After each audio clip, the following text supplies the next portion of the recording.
Tem 3 semanas que a gente começou essa série de mensagens, A Jornada, a saga de homens e mulheres guiados à eternidade.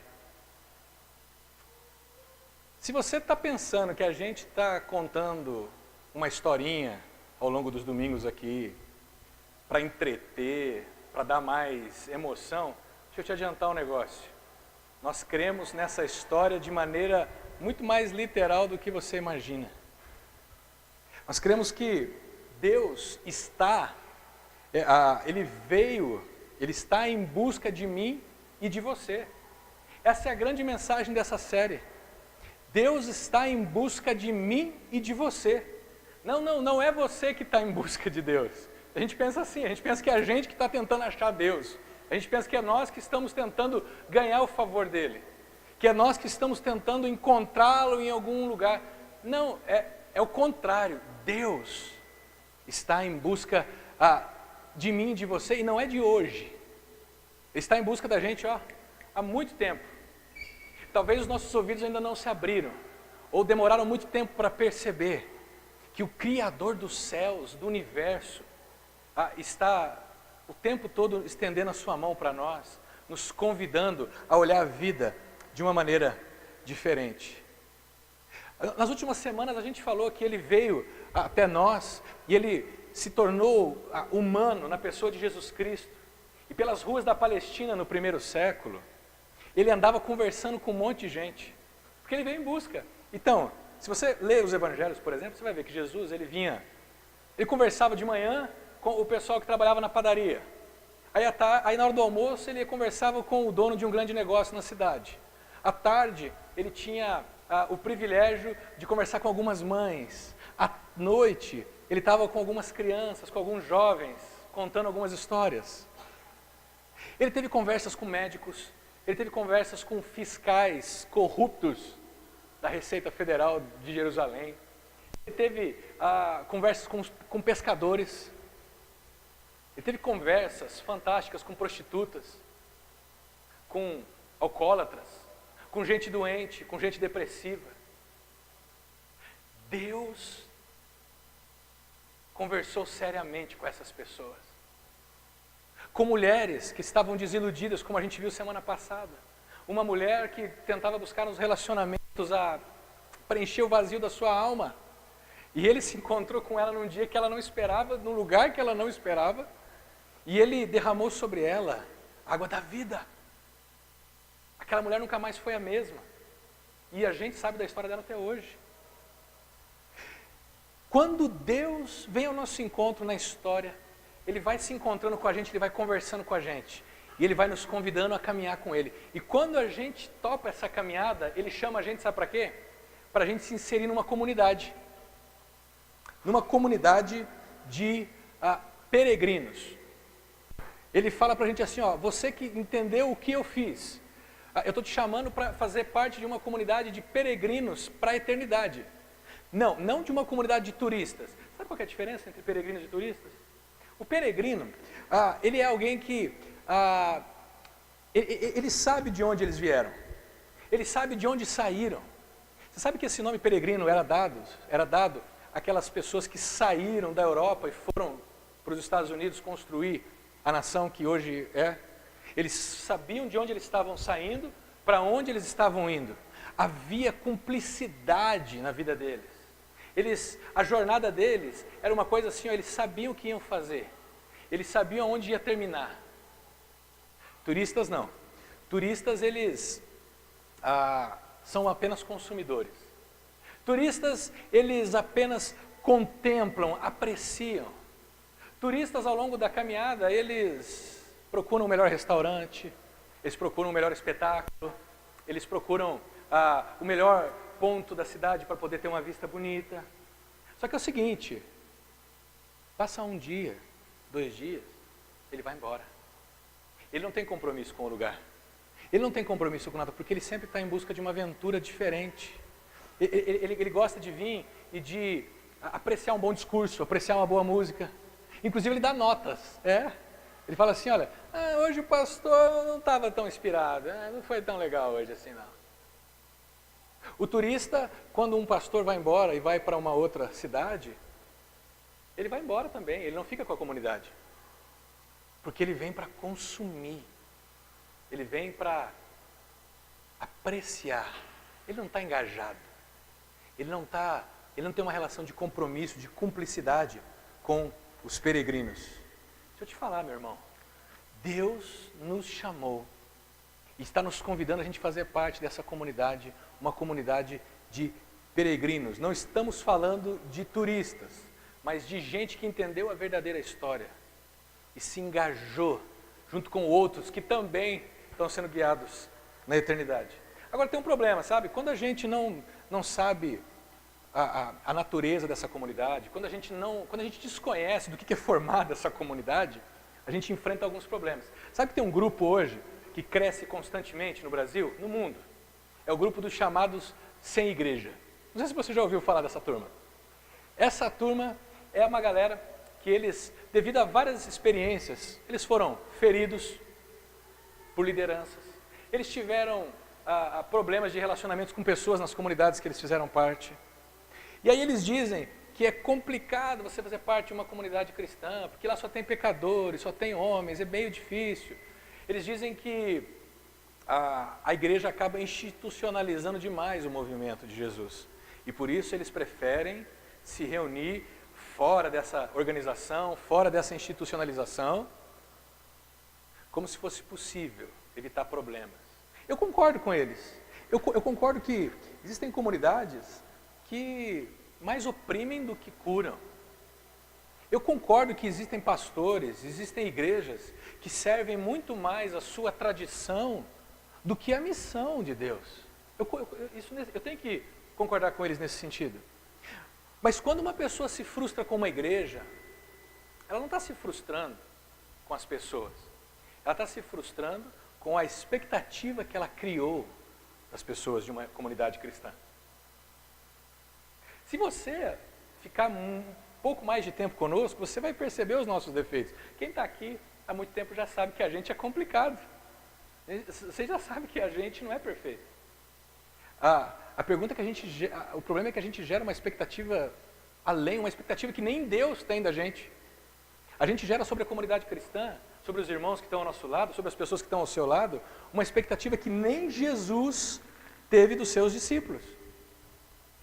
Concordo que muitas igrejas têm feito do movimento de Jesus uma instituição, engessado, virou business, virou negócio, né? Mas vem cá, qualquer grupo que fica um pouco maior não tem condições de andar sem uma mínima estrutura. Não tem como a gente se organizar sem ter... O grande lance é fazer a estrutura servir a nossa comunidade e não a nossa comunidade servir a uma estrutura. Essa comunidade dos peregrinos que o Deus Criador chama a gente para fazer parte, é uma comunidade que tem um DNA assim interessante. A gente precisa parar nessa manhã de hoje e perceber quais são as marcas, para que depois que você se envolver numa comunidade cristã, você não diga que você foi enganado. Que você saiba que você entrou sabendo o que te esperava. João capítulo 13 tem uma história muito conhecida de vocês. Os discípulos, eles estão num dos momentos mais marcantes com Jesus. Eles estão próximos a celebrar a Páscoa judaica. Estão para se lembrar o dia que Moisés tirou o povo do Egito e sacrificou um cordeiro. Então, todo ano o judeu, com a sua família, olha só que interessante, com a sua família, eles faziam aquela cerimônia naquela noite, na noite de sexta-feira, na noite de quinta-feira. Eles se reuniam, tinham uma refeição, tinham um cordeiro, tinham as ervas amargas, e eles contavam a história de como que Deus os livrou do Egito naquele dia. Eles estão com Jesus na sobreloja de um prédio, primeiro andar. Jesus tinha falado para eles assim, olha, vamos preparar esse jantar, fazer um jantar bem bacana, porque hoje à noite eu quero estar com vocês. Era a noite que Jesus seria preso, e no outro dia seguinte, ele seria crucificado. E ele está ali com os seus 10 discípulos. E essa comunidade, esse grupo que está com ele, eu poderia dizer que ele representa, de maneira quase próxima, a nossa comunidade. fiquem tranquilos.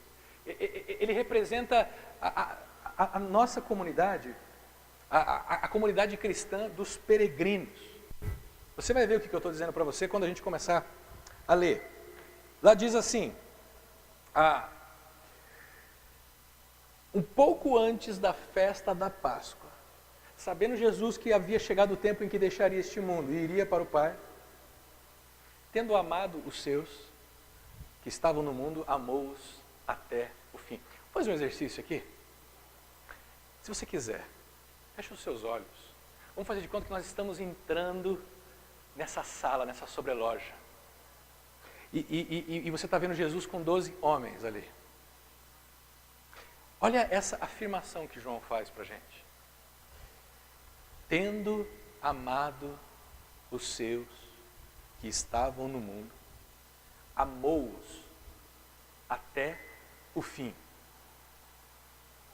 Estava sendo servido o jantar e o diabo já havia induzido Judas Iscariotes, filho de Simão, a trair Jesus. Pode abrir os olhos. Essa expressão, amou-os até o fim. Sabe o que é isso? Jesus tem um amor por esses caras que vai até as últimas consequências. Amar até o fim soa inclusive como um amor inconsequente, irresponsável. Um amor extravagante. Essa comunidade de peregrinos é uma comunidade de gente hipócrita, é uma comunidade de prostitutas, de gente viciada, pessoas simples, pessoas cultas, ricos, pobres. Mas João diz que Jesus amou essa turma até o fim, até as últimas, de maneira incondicional. E você quer ver quem são esses caras que estão ali naquela sala com Jesus? Dá um look. Quem que é esse cara aí? De um lado da mesa, Judas Iscariotes. Um camarada que Jesus deu para ele o controle da bolsa, a tesouraria do movimento. Um cara que Jesus confiava nele para cuidar do dinheiro. E que, vocês sabem, depois ele entregou Jesus. Aí você pensa, nossa, o Judas, né, é o diabo ali no meio da turma. Mas do outro lado da mesa tem esse cara aí, chamado Pedro, Simão Pedro. É um cara assim meio afoito, um cara meio... ele não pensa muito antes de falar, ele está sempre tentando controlar Jesus. Jesus fala que vai para a cruz, ele fala, não, imagina, não vou deixar. Jesus fala que vai morrer, ele fala, não, Senhor, eu vou com você até o fim. E Jesus olha para ele e fala, Pedro, deixa eu falar um negócio para você, cara. Nessa noite ainda, antes que o galo cante, antes que amanheça, você vai me negar. Você vai dizer para os outros que você não me conhece. Imagina, Senhor, nunca. Então, aguenta para ver. Imagina naquela noite, Pedro andando pelas ruas assim, de Jerusalém, e os galos só com o pescocinho de fora, assim, ó, esperando o Pedro negar para eles cantarem. Mas olha só, tem os outros 10 caras que estão naquela mesa sentados com Jesus, que a hora que Jesus fosse preso pelo Império Romano, sabe o que ia acontecer com aqueles 10 caras? Vazar. Acabou. Não ia ter mais ninguém. 3 anos caminhando juntos, 3 anos dividindo o pão, dividindo a mesa, compartilhando as dores. E João diz que Jesus amou esses caras de maneira incondicional, inconsequente, até as últimas consequências. Você consegue imaginar um amor desse? Deixa eu te fazer 2 perguntas para você. Dá uma olhada ao seu redor. Fazer esse exercício. Dá uma virada no seu pescocinho. Não, eu não vou pedir para você pegar na mão de ninguém e nem falar para alguém que você ama. Não, não. Eu só vou pedir para você assim, ó, dá uma olhadinha no raio de 3 metros de você.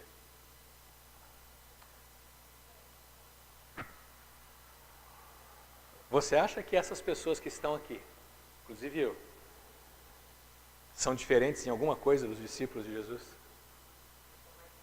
Essa é a mais bonita, né, Silvio? Tá certo. Só tinha homem barbado lá e feio, né? Com certeza. Vocês acham que a gente é diferente em alguma coisa desses camaradas? Ah, mas Jesus ao longo dos séculos ele está aprimorando a experiência. Ele está escolhendo uns caras melhores, porque ele já tomou bastante, né, na cabeça. Agora ele está escolhendo os caras que nem eu, que nem a Silvia, que nem o Charlie. Besteira a gente achar que nós não somos assim também. Mas eu quero te dizer que da mesma forma como Jesus escolheu amar incondicionalmente aqueles caras, Ele nos ama até o fim também. Não importa, sim, não importa quem você é, o que você fez até agora. Não importa as suas manias. Jesus olha para você e Ele te ama de maneira incondicional. É assim que a relação de Deus funciona conosco. Não é uma relação de medo. Porque toda relação, toda transformação baseada no medo, deixa eu falar uma coisa para vocês, ela é temporária, ela bate e volta. Pessoas que chegam para você e falam assim, não, porque eu agora encontrei Jesus. Por quê? Porque eu fiquei com medo de ir para o inferno, porque eu fiquei com medo de Deus me castigar e eu me rendi a Ele. Toda transformação que é feita baseada no medo é uma transformação superficial que não dura. A transformação que Deus nos oferece, ela está baseada numa relação de amor que Ele tem comigo e com você. Quando Ele nos chama e fala assim, olha, eu vou amar vocês até o fim. E quando você entende isso, você não tem como não mudar. Você não tem como não ficar constrangido quando você percebe que está andando fora dos limites. Quando Ele está sempre estendendo a mão para mim e para você. E você vai ver mais para frente aqui no nosso texto, que esse amor realmente é complicado. É um amor que nem eu e você não entende. A comunidade dos peregrinos que Jesus está formando é uma comunidade de gente amada. Lembra semana passada que eu mostrei a plaquinha na casa do professor, lá em Arizona, na viagem que eu fiz, que dizia, aqui você sempre é amado. Eu espero que nós como comunidade estejamos aprendendo nos nossos relacionamentos mais próximos, mais íntimos, a deixar muito claro para quem se aproxima de nós, que eles são amados, sempre, até o fim. Você pode começar na sua família, você pode começar na sua família, avançar pela sua comunidade cristã, e quem sabe um dia isso se estenda ao longo da nossa cidade, das nossas relações, que fique estampado na nossa cara, para qualquer um que olhar para nós, que eles são amados incondicionalmente. Então olha só, essa comunidade de peregrinos é uma comunidade de gente que é amada e amada até o fim. Mas essa comunidade também é uma comunidade de gente que é servida. Eu vou ler um texto para vocês que não vai estar ali. Diz assim, Jesus sabia que o Pai havia colocado todas as coisas debaixo do seu poder e que viera de Deus. E agora estava voltando para Deus. Agora, dá um look na sala. Esses caras numa mesa 30 centímetros acima do chão, com os cotovelos apoiando o corpo, com os pés esticados, porque a mesa não é alta, eles estão sentados em cadeiras. Assim, levantou-se da mesa Jesus, tirou a sua capa, colocou uma toalha em volta da cintura. Depois disso, pegou uma bacia e derramou água na bacia. E começou a lavar os pés dos seus discípulos, enxugando-os com a toalha que estava em sua cintura. Ele se chegou até Simão Pedro, aquele cara afoito, aquele cara que não deixa Jesus falar, aquele cara que é como alguns de nós aqui, aquele cara que as emoções dele estão sempre borbulhando dentro dele. E quando ele chega, Simão já se adianta e fala assim, o quê? O Senhor vai lavar os meus pés? E respondeu Jesus, você não entende agora o que estou fazendo a você, mas mais tarde você vai entender. E o Pedro, como um bom Pedro, diz assim, nunca você lavará os meus pés, Senhor. Isso não é tua função. Isso não é digno para um cara que nem você, lavar os meus pés. E aí Jesus só fala assim para ele, ok. Só que se eu não lavar os teus pés, você não vai ter parte comigo. Se você não deixar eu lavar os teus pés, a gente vai quebrar nossa relação aqui. E aí o Pedro ele é doido. Ele não sabe o que fala, ele não sabe o que sente. Ele diz, então Senhor, não apenas os meus pés, mas também as minhas mãos e a minha cabeça. E aí Jesus fala, Pedro, deixa eu falar para você uma coisa, cara.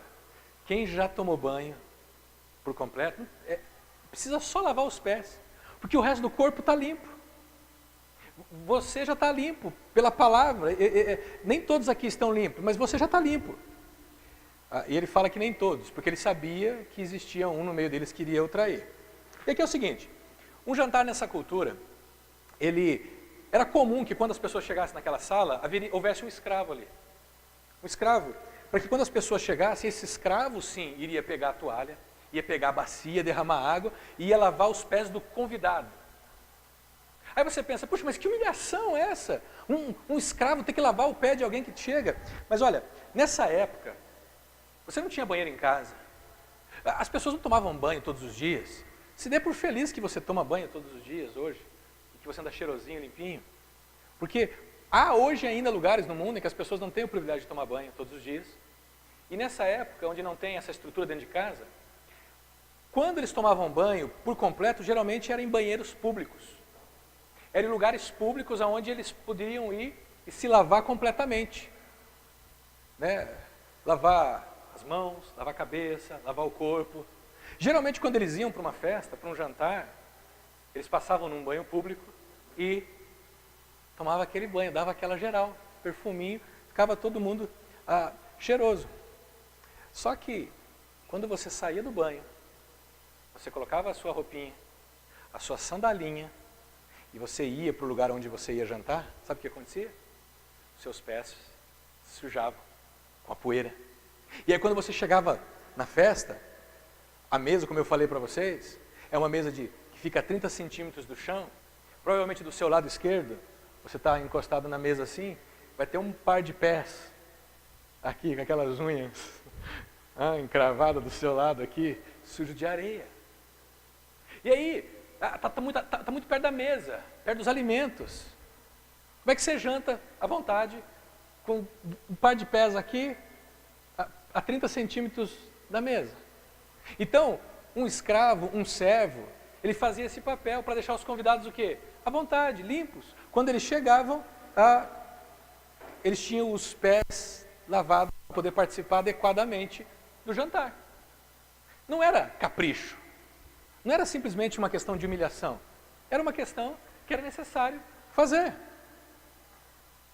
Agora imagine esses caras entrando na sala e percebendo que o escravo não está lá. Porque esses caras sabem como é que funciona o jantar. Eles entram e eles pensam, puxa, quem preparou esse jantar aqui, ó, o cerimonialista aqui, ele pensou em tudo. Pensou no cordeiro, pensou nas ervas amargas, no vinho, estendeu a toalha na mesa, colocou os tapetes. Mas cadê o escravo que vai lavar os nossos pés? Eu imagino esses 12 caras entrando e pensando assim, Jesus vai escolher um de nós para fazer isso. Né? Ou, será que alguém aqui vai fazer as vezes do escravo? Ou será que eles entravam e pensavam, puxa, eu estou com o pé sujo, como é que vai fazer? Pô, quem que vai lavar os meus pés aqui? Sabe qual que é a grande surpresa deles? É que antes do jantar começar, Jesus se levanta, tira a sua roupa de cima, sua capa, põe uma toalha e pega uma bacia d'água e vai fazer as vezes do escravo. O que será que passa na cabeça desses caras? Jesus vai servir esses caras. A gente tem dificuldade para entender isso, sabe por quê? Na nossa cabeça católica, romana, protestante, a gente acha que nós é que servimos a Deus. A gente acha que nós somos feitos para servir a Deus. Deixa eu te dizer, nós vivemos numa realidade, num momento da história, onde nós é que precisamos que Deus nos sirva. E isso vai chocar você nessa manhã. Deus é que nos serve e não a gente que serve a Deus. Esse é o motivo pelo qual muitos de nós não estamos conseguindo ter uma relação profunda com Deus, dentro da comunidade dos peregrinos e da nossa própria vida. Porque a gente vive achando que nós temos que fazer várias e várias coisas para Deus, porque Deus precisa de nós. Deixa eu te dizer uma coisa nessa manhã. Nós é que precisamos dEle. Nós é que precisamos do serviço dEle. Tem uma conversa no Antigo Testamento entre Davi e o profeta Natã, que é muito interessante. O Davi está lá no auge da sua vida, no auge da sua carreira, ele está conversando com o seu profeta. Ele fala assim, Natã, 2 Samuel 7, ele fala assim, Natan, sabe o que eu estou pensando? Puxa, eu estou aqui morando num palacião desse aqui, e a arca de Deus está ali numa tendinha, num barraquinho ali. Acho que eu quero construir um templo grande para Deus. Eu quero construir um lugar assim bacana para Ele poder habitar. E aí você, Natan, você vai ser o pregador todo domingo. E Natan fala assim, pô, legal, cara, gostei da ideia. Vai lá, faz o que está no teu coração. Só que daí Natan vai para casa, e à noite Deus fala com Natan e fala assim, Natan, não é assim não, Natan. Volta lá e fala o seguinte para Davi. E aí Natan no dia seguinte chega lá e fala assim, Davi, deixa eu falar uma coisa para você, Deus mandou dizer para você um negocinho sobre aquela conversa de ontem, do templo, para ele habitar. Davi, eu tirei você de lá no meio da malhada das ovelhas, quando você era um moleque, de 15 anos, você não tinha nada, estava lá largado no mundo. E eu fiz você um dos caras mais famosos e influentes dessa nação. Você acha que eu preciso que você se preocupe comigo? Deus falando para Davi. Quando foi ao longo dos anos, caminhando pelo deserto, que eu pedi para algum dos líderes construir um templo para mim? Você acha que eu habito, que eu moro, que eu caibo dentro de um negócio desse? Vocês percebem? A gente não está muito habituado com essa ideia de Deus se ajoelhando diante de nós e lavando os nossos pés. A gente não está muito habituado com essa ideia de Deus nos servindo. Mas a verdadeira espiritualidade, a fé cristã, ela tem como base o seguinte: Jesus nos serve e não nós servimos a Jesus. Agora, presta atenção para você não sair daqui dizendo que o Fernando da Comunidade Aliança disse uma tremenda besteira. Eu sei que a espiritualidade e a religião que a gente vê propagada na mídia e popularmente no Brasil, diz que Deus é o nosso gênio da lâmpada. Deus não está aqui para obedecer às nossas ordens. Ele não está aqui, como a gente já disse nas outras semanas, para resolver os nossos problemas. Não. Mas Ele está aqui para nos servir no sentido de que se Ele não nos servir, nós não temos esperança nenhuma. É Deus que faz algo por mim e por você. Quando você estiver fazendo algo para Deus, pense que é mera gratidão da minha e da sua parte fazer algo para Ele. É mera devoção. É mero amor que não cabe dentro de nós, dizendo, Deus, eu te amo. Porque o verdadeiro serviço é dele para conosco. Deus não precisa de nós. Nós precisamos dele. Se você já se rendeu a Jesus, a Bíblia diz que Ele já te lavou por completo. Você já tomou o banho público. Sabe o que você precisa de agora? É diariamente lavar seus pés. Eu e você, quando nós nos rendemos a Jesus, Ele nos salva, Ele nos reconcilia com Deus, Ele nos dá uma nova perspectiva, só que ao longo da nossa vida, a gente suja os pés. Sabe onde a gente suja os pés? Nos nossos casamentos a gente suja os pés. A gente suja os pés na nossa cidade, quando a gente faz coisas complicadas. A gente suja os pés nos nossos relacionamentos, quando a gente não perdoa, quando a gente vira arrogante. A gente suja os pés quando a gente é seduzido pelo poder do dinheiro. A gente suja os pés quando o prazer é maior do que os princípios e valores que estão no nosso coração. E se eu e você não deixarmos que Jesus diariamente se dobre diante de nós e lave os nossos pés, sabe o que acontece? Nós não temos parte com Ele. Porque a gente anda uma espiritualidade cristã muito superficial, onde a gente acha que não é preciso lavar os pés, que durante o dia a gente não é mais pecador, que a gente não tem coisas para serem tratadas nas nossas vidas. Irmãos, a comunidade de peregrinos é uma comunidade de gente que é servida por Deus e que diariamente Ele vem e nos lava os pés. Mas alguns de nós olham para Ele e falam assim, não, Senhor, você não vai lavar os meus pés de jeito nenhum. E deixa eu te dizer, se você não confiar que Jesus precisa lavar os meus e os seus pés, dos pecados, dos equívocos, dos erros diários, nós não temos parte com Ele. O único jeito de eu e você termos uma relação saudável com Jesus é permitir que Ele diariamente lave os nossos pés, perdoe os nossos pecados, nos dê poder para vencê-los, nos amadureça, nos ajude a ter uma visão diferente da vida. Numa comunidade cristã, quando as pessoas chegam achando que os seus pés já estão limpos, elas não têm mais parte com Jesus. A comunidade dos peregrinos é uma comunidade de gente de pé sujo. Se você chega aqui e você acha que você não tem pecado, e que você não precisa desse negócio aqui, você não tem parte com Jesus. Só tem parte com Jesus quem consegue olhar para dentro de si e dizer: Jesus, eu preciso de você. Porque senão a gente chega aqui dentro, a gente começa a observar os pés dos outros. A gente começa a olhar para o pé sujo do João Pedro. E começa a falar, porque o João Pedro é isso, que o João Pedro é aquilo. É porque o Cristiano é isso, que aqui que é Elisângela, então nem se fala. Vocês percebem que a gente precisa entrar numa comunidade cristã e perceber que aqui dentro vai ter gente com pé sujo. E não adianta você ficar esperando alguém limpar os pés. Jesus está aqui para limpar os nossos pés diariamente. Se você já tomou o banho público, se você já se rendeu a Ele, ok, você está limpo.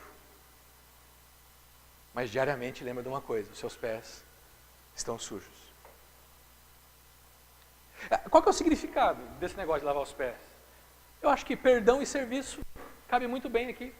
Na comunidade dos peregrinos, aqueles que são amados e serviços por Deus, se espera deles que eles sejam canais de amor e serviço aos outros também.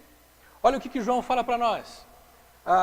Quando terminou de lavar-lhes os pés, Jesus tornou a vestir a capa e lhes perguntou: vocês entenderam o que eu fiz?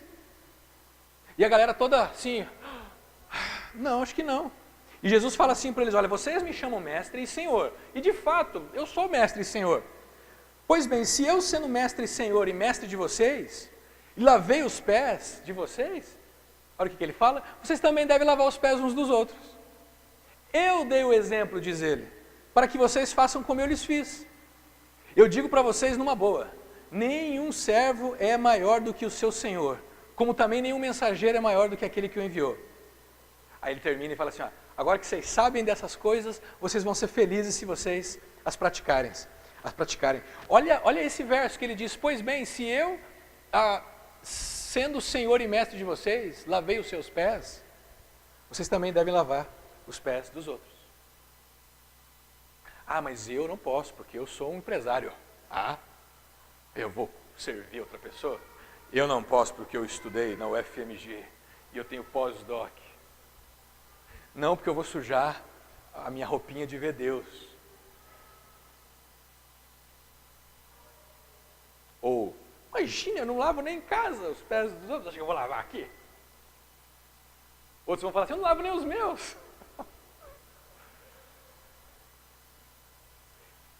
Jesus Cristo é o Senhor do universo, é o Deus Criador. E você acha que ele estava importando com isso quando ele pegou a bacia e se dobrou diante de homens complicados e lavou os pés deles? Ele fala: eu dei o exemplo para vocês, me sigam, façam como eu fiz. Vamos fazer outro exercício? Dá uma olhadinha em volta, num raio de 3 metros. Eu sei, é constrangedor. É ruim você olhar para trás e dar de cara com as pessoas. Mas vamos acostumar, porque esse negócio de conhecer só a nuca do irmão, chegar no banco assim, olhar aquela nuca e falar: eu conheço aquela nuca lá, todo domingo eu vejo ela. Num raio de 3 a 5 metros de você. No nosso caso aqui, talvez de 3 metros, 4 metros. Tem pessoas que precisam do seu serviço. Tem pessoas que precisam que você se levante, vá até elas e lave os pés dela. Tem gente que está com dificuldades financeiras. Tem gente que está com dificuldade no casamento aqui. Tem gente que está a ponto de perder os filhos. Tem gente aqui que está desesperado, deprimido, doente. Tem gente que está doente físico. Essas pessoas precisam que você olhe para elas e com um olhar de um amor incondicional, que você as toque da mesma maneira como Jesus tocou você um dia. Sabe por quê? A presença de Jesus não é mais visível na comunidade dos discípulos. Jesus ressuscitou, subiu aos céus, Ele voltará. Sabe como que a gente vê a presença de Jesus no nosso meio? Através de nós. Quando a gente vai na direção do outro e toca o outro com toques de cura. Eu sei, às vezes você não vai ter o dinheiro para ajudar o fulano. Às vezes você não vai ter como curar o fulano. Mas a tua palavra, a tua presença, o teu encorajamento, o teu abraço, pode trazer algo para aquela pessoa, como se ela estivesse diante de Jesus. Talvez vocês não conheçam as histórias que estão aqui. Eu conheço muitas histórias aqui, eu não conheço todas. Mas eu sei que tem gente aqui que se ouvisse uma palavra, se recebesse um abraço, um encorajamento, uma instrução, uma orientação, essa pessoa olharia para a vida de um outro jeito. Mas aqui no domingo, na terça-feira, na segunda-feira, lá no grupo de vida, vai lá no grupo de vida para você ver. A gente não tem grupo de vida aqui porque a gente não tem o que fazer durante a semana e a gente quer entreter a igreja. Os grupos de vida são espaços, sabe para quê? Para a gente lavar os pés uns dos outros. Os grupos pequenos é para a gente aprender não só a lavar os pés uns dos outros, mas deixar que os outros também lavem os nossos pés. E quem participa dos grupos de vida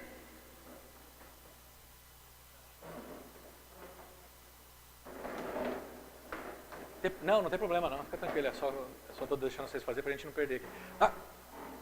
Quem participa dos grupos de vida sabe do que eu estou dizendo. Quando o Haroldo fala que isso aqui faz bem para a alma, é porque fez bem para ele.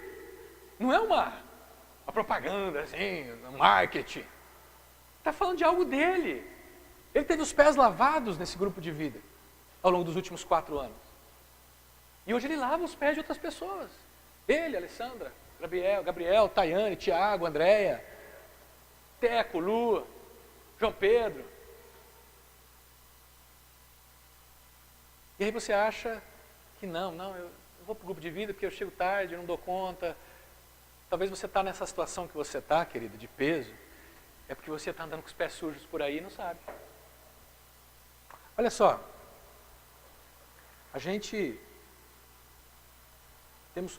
nós temos que ter cumplicidade. A comunidade dos peregrinos é uma comunidade que anda com cumplicidade. Não é uma comunidade de turistas. Não adianta você vir aqui domingo.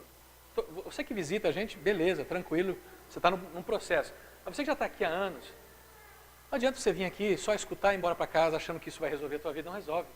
Eu sempre falo o seguinte, a dinâmica dentro de uma comunidade cristã, ela é a médio e longo prazo. Você tem que perseverar para manter o processo. O pessoal que está de quinta-feira, fizeram Marcos, fizeram Galas, agora estão fazendo drama.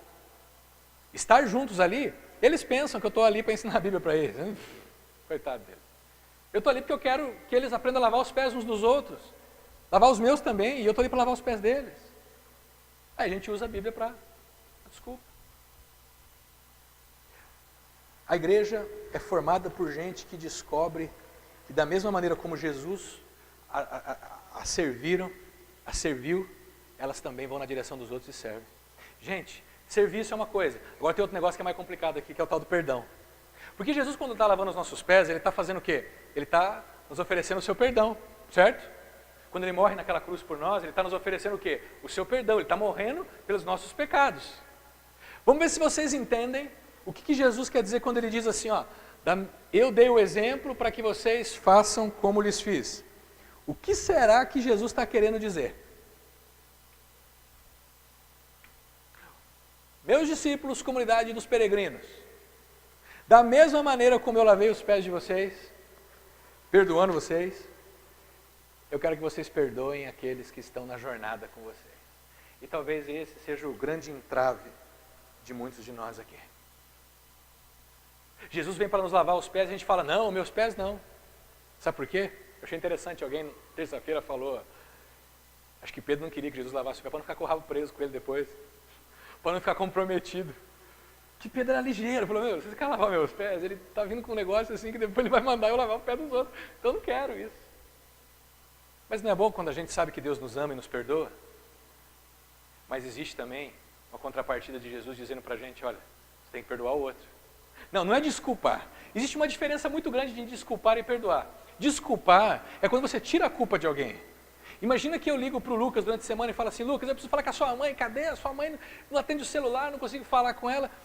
Ela fala assim, não, minha mãe está trabalhando agora, ela está numa reunião, ela não vai conseguir. Eu falo, Lucas, então faz um favor para mim. A hora que você falar com a sua mãe, dá o recado para ela que eu preciso falar com ela. Fala para ela me ligar. Beleza, Fernanda. Aí passa aquele dia, nada da Silvia me ligar. Aí quando é no domingo eu encontro a Silvia chegando aqui toda alegre, como ela sempre é. Isso. E eu olho para a Silvia e eu falo assim, vamos. Deixou na mão na hora que eu mais precisava dela. Ela passa, eu viro a cara. Eu nem olho para a tela aqui porque ela está olhando também, eu não quero olhar para a mesma tela que ela. Né? Não quero nem ficar na direção dela. Ela percebe que tem alguma coisa errada comigo. Ela chega e fala, Fernando, o que está acontecendo? Eu falo, o que está acontecendo? Pô, na terça-feira eu tentei falar com você a todo custo. E você não me ligou. Ela fala assim, ué, não estou sabendo não. Mas como está sabendo? Eu liguei para o Lucas, deixei o Lucas lá com o recado, o telefone onde eu estava. Eu falei assim, não, o Lucas não me falou nada. Aí a gente chama o Lucas. Aí a hora que o Lucas me vê, ele já faz assim, ó. Esqueci, cara. Sabe o que eu tenho que fazer com a Silvia? Tenho que desculpar ela. Eu tenho que tirar a culpa que eu coloquei sobre ela. Porque ela não tem mais essa culpa. Desculpar é quando a gente sabe que o outro fez sem querer. Desculpar é quando a gente sabe que o outro não fez por maldade. Agora, perdão. Perdoar é quando você sabe que o camarada fez porque quis fazer. Perdoar é quando você sabe que o camarada fez algo contra você, sabendo que aquilo ia te causar dano. E aí você, para imitar Jesus, sabe o que você vai fazer? Você vai perdoá-lo através do dano que ele te causou.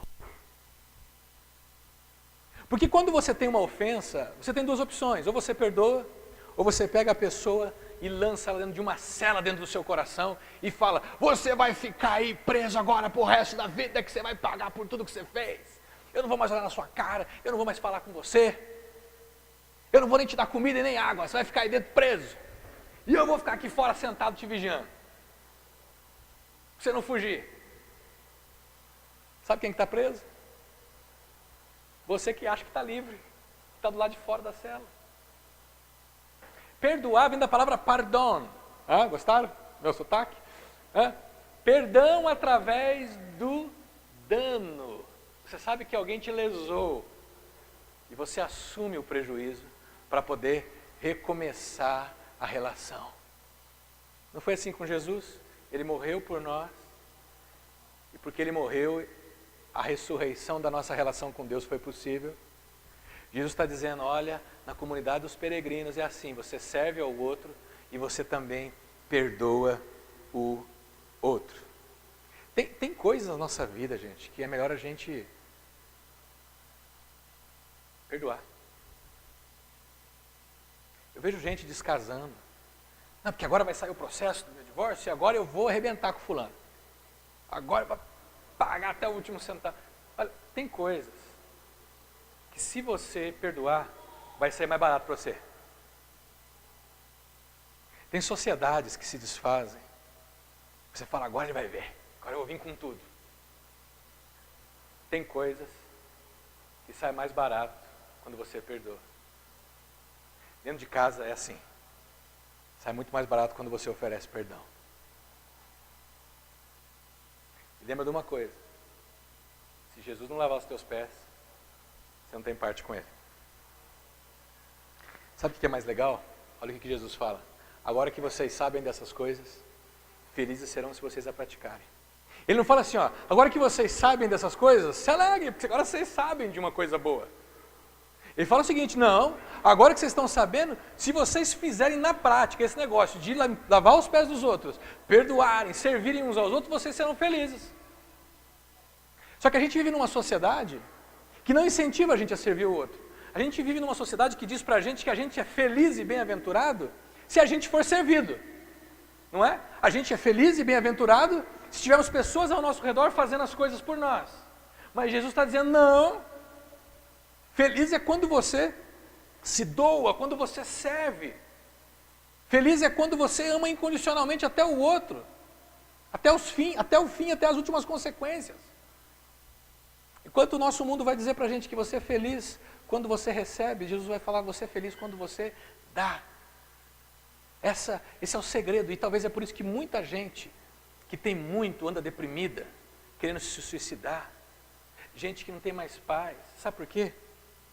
Porque eles têm de tudo, eles têm gente que serve, eles em todos os detalhes, mas por que a infelicidade e o descontentamento não saem da porta deles? Porque segundo Jesus, a verdadeira felicidade só vem quando a gente serve ao outro.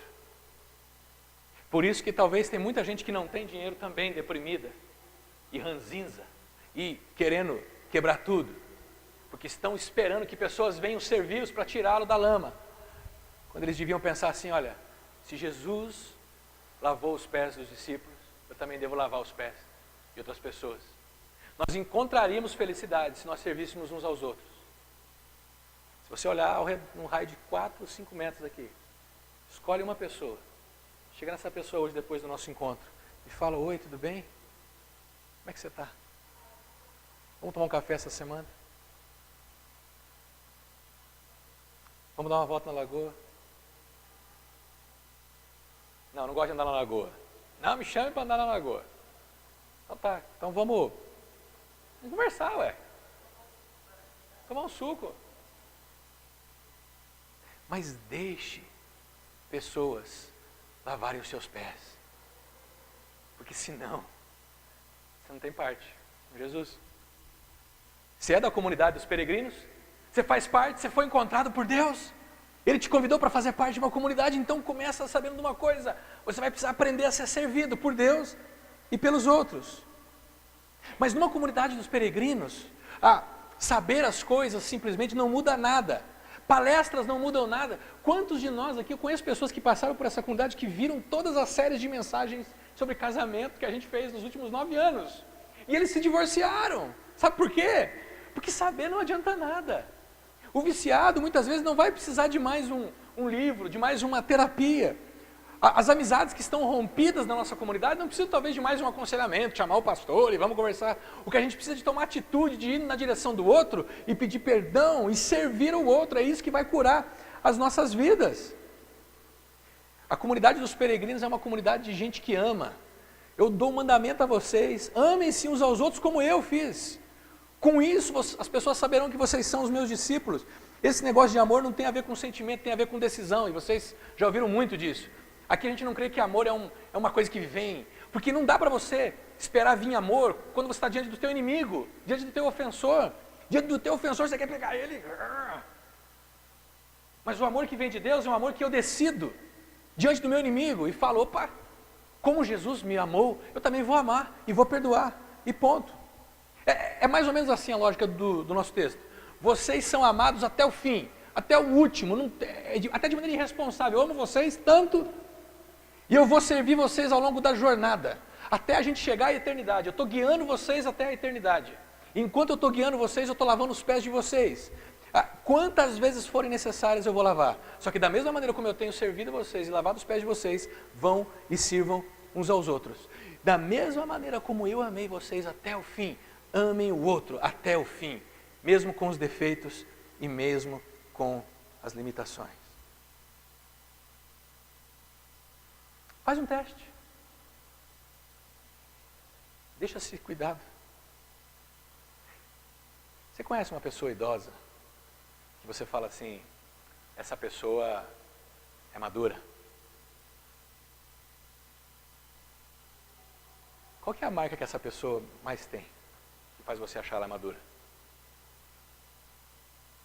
É porque ela consegue olhar para a gente e amar, de maneira incondicional. A maturidade real, ela vem quando a gente aprende a amar até o fim. Essa é a maturidade que Jesus quer nos levar. Pessoas que possam olhar para os seus vizinhos, para as pessoas na sua comunidade, despender um amor assim, ó, que seja fora da casinha, um amor que ninguém jamais imaginava. Eu acho que tem gente aqui na nossa comunidade que tem experimentado isso ao longo da vida. E eu preciso dizer para vocês aqui, apesar de todos os nossos defeitos, apesar dos meus defeitos, vocês sempre serão amados aqui. E eu falo isso em nome de alguns que estão junto aqui nesses 9 anos que a gente está juntos. Vocês vão me conhecer melhor, vocês vão ver que é complicado viver com o Fernando. Teve gente que já até saiu e voltou. Aqui vocês vão encontrar sempre amor. Tem um casal nessa comunidade que eu acho que eles são os mais velhos daqui, em termos de idade. Eles estão desde o começo. Eles fizeram parte, eu acho que do segundo batismo que nós tivemos aqui. Eles foram batizados. E já aprontaram aqui de tudo. Desde jantar, festa, né? Fizeram muita coisa. E eu acho que a jornada desses 9 anos, de lavar o pé um do outro, eles lavando os meus pés, eu lavando os pés deles, de outros aqui, tem feito a gente mais maduro. Eu quero pedir para o pessoal, eu vou passar um vídeo deles, e depois que vocês assistirem no final do nosso encontro, não deixe eles ir embora correndo, porque eles costumam ir embora correndo. Para eles ali assim, ó, vamos cada um dar um abraço. Quero que vocês escutem o testemunho deles.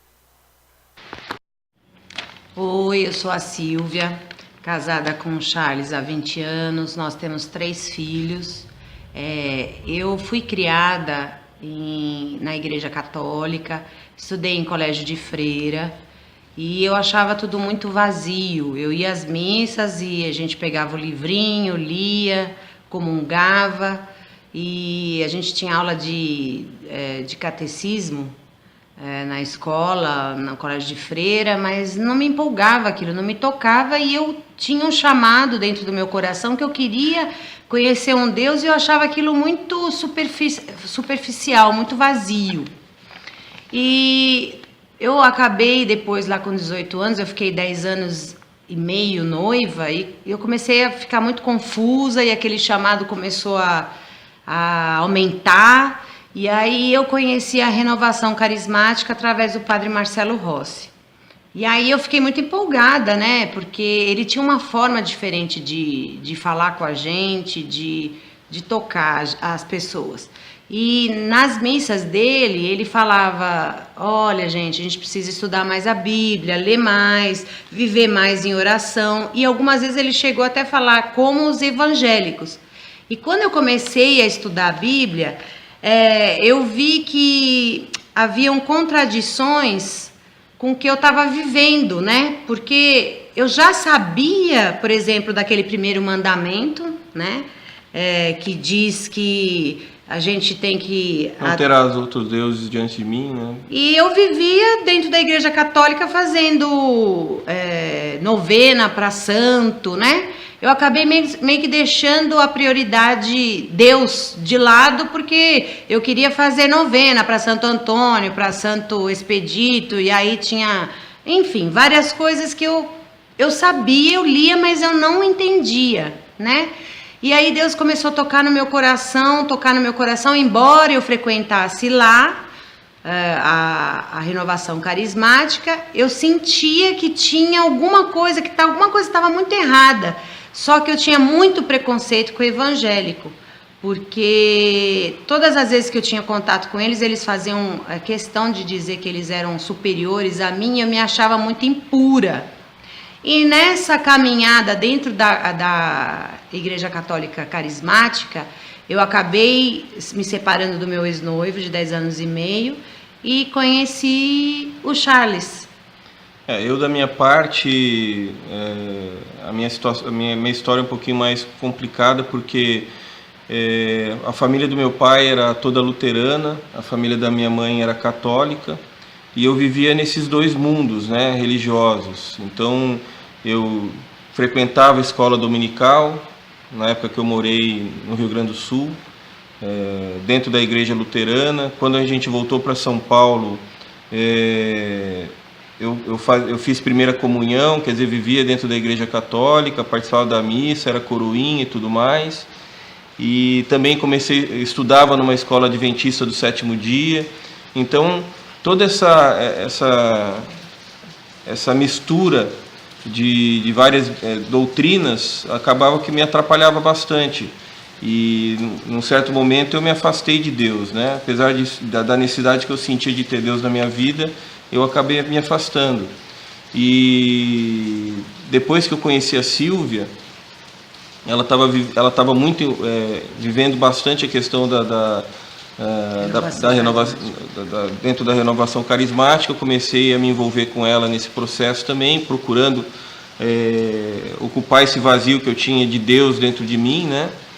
E a gente começou então a perseverar. Só que toda aquela doutrina da igreja evangélica, né, da protestante, que eu tinha na minha vida, começou a falar mais alto. E a gente foi para Curitiba e a gente começou a estudava a Bíblia, e aí a gente chegou à conclusão que realmente a gente tinha que procurar uma outra doutrina. E a gente começou a participar, então, lá em Curitiba, da Igreja Batista. Da PIB. Da primeira Igreja Batista de Curitiba. Enfim, começamos a frequentar a Igreja Batista, a viver lá dentro, mas realmente era uma igreja muito grande, mas também não estava aplacando aquela necessidade que a gente tinha de Deus, né? Mesmo assim, a gente ainda se sentia vazio. Chegamos em Lagoa Santa em 2009 e começamos então a procurar uma comunidade para fazer parte, né? Para poder crescer na vida cristã. E através da Fran e do Ricardo, nós conhecemos então a comunidade Aliança. Começamos a fazer estudo bíblico com o pastor Fernando e começamos a entender realmente aquilo que Deus queria para nós. Começamos a entender principalmente que, apesar de nós sermos pecadores, Deus estava nos procurando. Quer dizer, eu não precisava, apesar de eu me sentir pecador demais, eu sempre achei que Deus A gente não podia ter o batismo da igreja por ser pecador. Então, que eu acho que até uma parte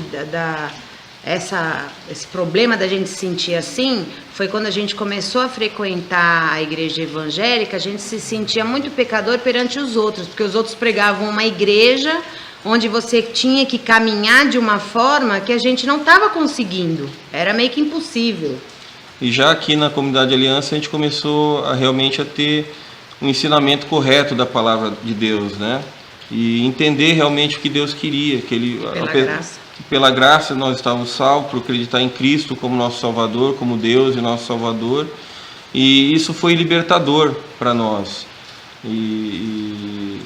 E aí fez com que a gente se envolvesse cada vez mais na comunidade. Nos batizando, né? E procurando batismo, né? Procurar se entregar assim, de corpo e alma realmente a Deus, que assim, mudou a nossa vida. E por outro lado, né, fazer parte dessa comunidade foi importante para a gente, porque fazer parte de uma comunidade é compartilhar, né? Compartilhar os nossos problemas, as nossas falhas, entender que ter o apoio de várias pessoas, né, isso é importante dentro de uma caminhada, dessa jornada na busca, né, da verdade de Deus, né? Então, fazer parte da comunidade da Lagoa Santa Aliança foi importante para nós. E estamos aqui nessa comunidade desde 2010, quando nós somos batizados. E eu recomendo para você que ainda não tomou essa decisão, que realmente procure o pastor, procure alguém da comunidade para entender realmente qual que é o plano da salvação, realmente o que Deus espera de nós, e tome a decisão do batismo. Porque o batismo é o primeiro passo, era isso que a gente não entendia. E depois que nós nos batizamos, agora a nossa busca é realmente para que nossos filhos entendam também esse chamado, né, essa necessidade, Acho que é o nosso grande anseio agora, que nossos filhos também possam entender o plano da salvação e se render a Cristo. E eu espero realmente que você que ainda não se decidiu, tome essa decisão, porque isso com certeza eu garanto que vai mudar a vida de todos vocês. Eu quero agradecer a todos, um abraço, eu acho que é isso.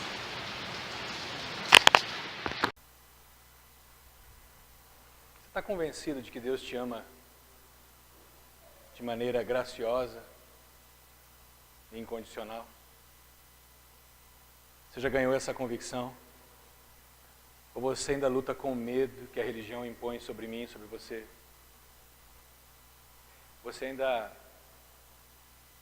tem medo de deixar Jesus lavar os seus pés? Porque você acha que você está sujo demais?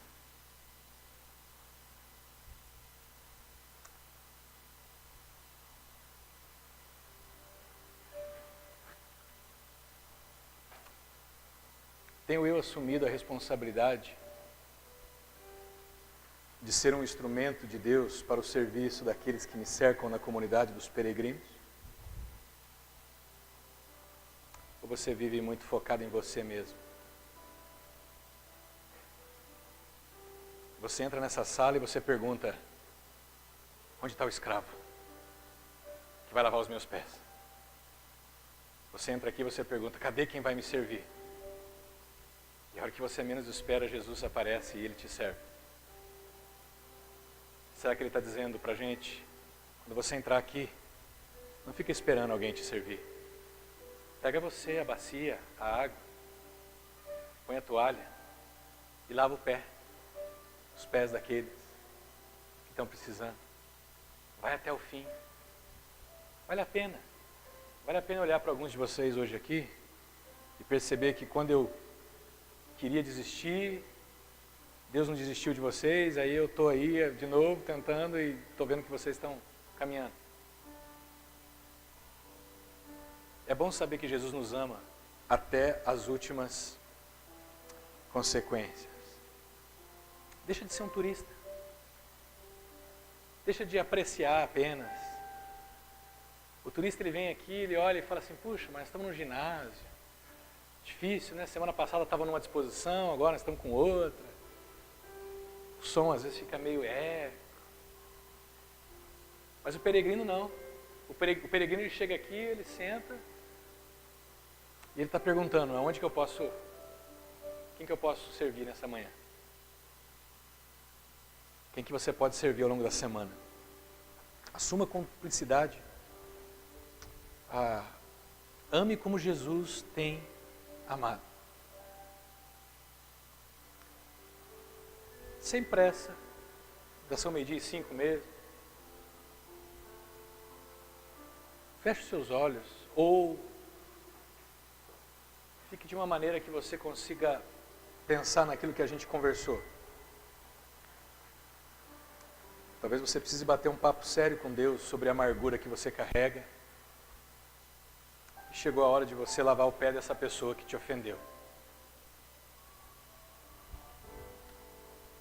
Talvez chegou a hora de você deixar que Jesus lave os seus pés. Porque apesar de você estar limpo todo, você ter entendido a salvação, ao longo da vida você não está conseguindo lidar com a sujeira que todos os dias aparece. É hora de você deixar Deus lavar você. Mais uma vez a gente quer colocar as nossas vidas diante do Senhor, inteiramente nas tuas mãos. Com toda a humildade, reconhecer que precisamos ter os nossos pés lavados mais uma vez. Obrigado porque ao longo da jornada, o Senhor continua lavando os nossos pés quantas vezes for necessário. Que este teu perdão, que este teu serviço, Senhor, nos constranja e gere em nós uma nova atitude para com aqueles que nos cercam ainda hoje, Pai. Uma nova atitude que brote dentro de nós ainda nessa manhã. que a compreensão de quão grande é o teu amor e a tua pronta disposição de lavar os nossos pés abra os nossos olhos para a gente perceber quem está ao nosso redor precisando de palavras, de atitudes de amor, de perdão, de apoio, de suporte, através do nosso serviço, Senhor. Pai, que essas verdades se apliquem nas nossas vidas diariamente, no trabalho, na nossa família, nossos amigos, Senhor, nas nossas mentes, no nosso coração, para a gente aprender a amar, para a gente aprender e vencer o desafio de perdoar, e que o perdão nos liberte para a felicidade e o amor nos libere para a maturidade, Senhor. E que assim o Senhor faça dessa comunidade uma comunidade de peregrinos que ao longo da jornada aprendem com Jesus a amar e a perdoar os outros enquanto caminhamos na direção de casa, a eternidade contigo, Senhor. Faz isso, Pai. Nós somos a tua comunidade. Que a graça de Jesus, que o amor do nosso eterno Deus e Pai, e que o Espírito Santo encha os nossos corações, invada as nossas vidas, nos capacitando a servir e amar aos outros, assim como Jesus tem servido e perdoado a gente. Isso comece hoje e se estenda pela eternidade. Amém.